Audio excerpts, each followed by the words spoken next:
It's time for Fat Suits, rated and graded by an actual fat person. Debbie Ryan in Insatiable.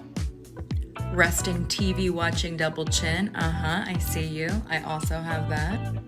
Let's talk about weight distribution and genetics here for a second. It looks like Debbie's character has like a very nice chest. You know what I mean? Why didn't that translate when she became fat? As a fat person, I know that when you get fatter, those boobies get fatter. Also, like, what is this, like, taut fat belly about? That shit moves. It jiggles. No. I actually am obsessed with the idea of having fat revenge as a storyline for a movie. I think that's really funny. It's also totally possible for a person to have a glow up without losing any weight. I'm an example of that. But we're not talking about story structure today. We're talking about fat suits. And this one is a solid C. Pretty good portrayal of a fat face, but not a body. Shaming and skinny shaming are the same. Actually, no, they're not. Fat people are denied jobs, proper medical care, health insurance, they're paid less, they don't have equal access to clothing, travel, many public spaces. Even the body mass index, the way that it discriminates against women, especially women of color, it was created for and based around white men. Like, fat phobia is literally rooted in anti-blackness. It's rooted in racism and sexism. Skinny shaming is not. How many times have you seen marketing campaigns that are labeled, "Get fat quick, finally add those stubborn 30 pounds"? Show me where all the weight gain industries are. Show me all the damaging messages that say that skinny equals unworthy life or skinny equals ugly. When is the last time that you've been penalized financially when an aircraft seat had to be accommodated to your smaller body? When is the last time you've walked into a doctor's office and after they weighed you, stopped listening to what you were actually there for and told you to just gain weight because it will fix everything? Fat people endure all of that and more. Skinny people do not face employment discrimination or medical discrimination. The world was designed for you. Eat a burger is just not comparable to systemic abuse and oppression.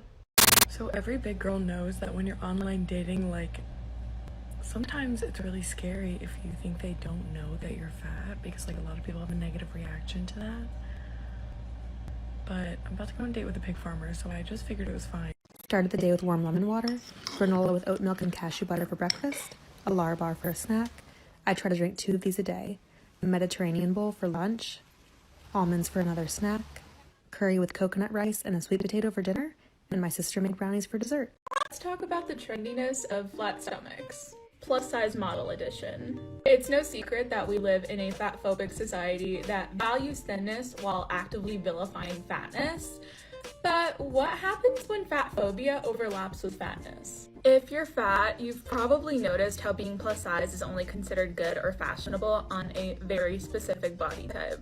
One of the most famous plus size models, Ashley Graham, is an example of this since she has the quote-unquote ideal plus size body, a bigger chest, an hourglass figure, and a flat stomach. Fat phobia throughout society in general, but especially the fashion industry, is the reason so many thin people are even considered curve models to begin with.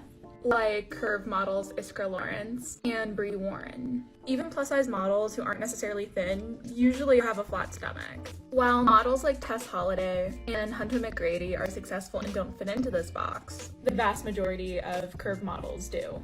Hi, welcome in. Oh, hello. Hi, just letting you know you are at Brandy Melville. You know, little one size fits small.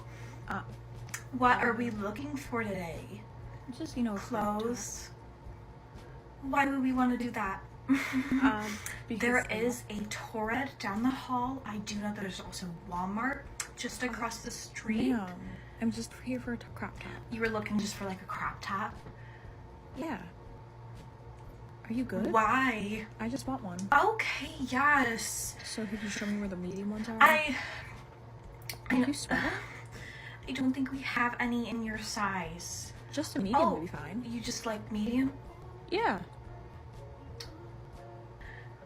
Why? Because clothes are meant to fit you the way you want. Walmart has large. I really don't need that. Okay. What are some weirdly specific things that you consider to be red flags in men? Men who are rude to fat women or traditionally unattractive women. Let me explain. As a fat woman, a lot of time, guys will come up to my friends and I and will flirt with my thinner friends. And that's fine. But the way that they interact with me tells me every single thing I need to know about them. If they acknowledge my presence, you know, say hello, whatever, chill. But so many times, they won't even look me in the eye. They will talk to my friends and pretend like I'm not there. And that immediately tells me that that person doesn't respect me. So men who don't respect women, they don't find fuckable, they don't respect women. Like, straight up, they do not respect women. Because if they don't respect a woman they're not attracted to, then they're just trying to be kind to you because they want to get into your pants. If you have a fat friend and she gets bad vibes from a guy, listen to her, she is right.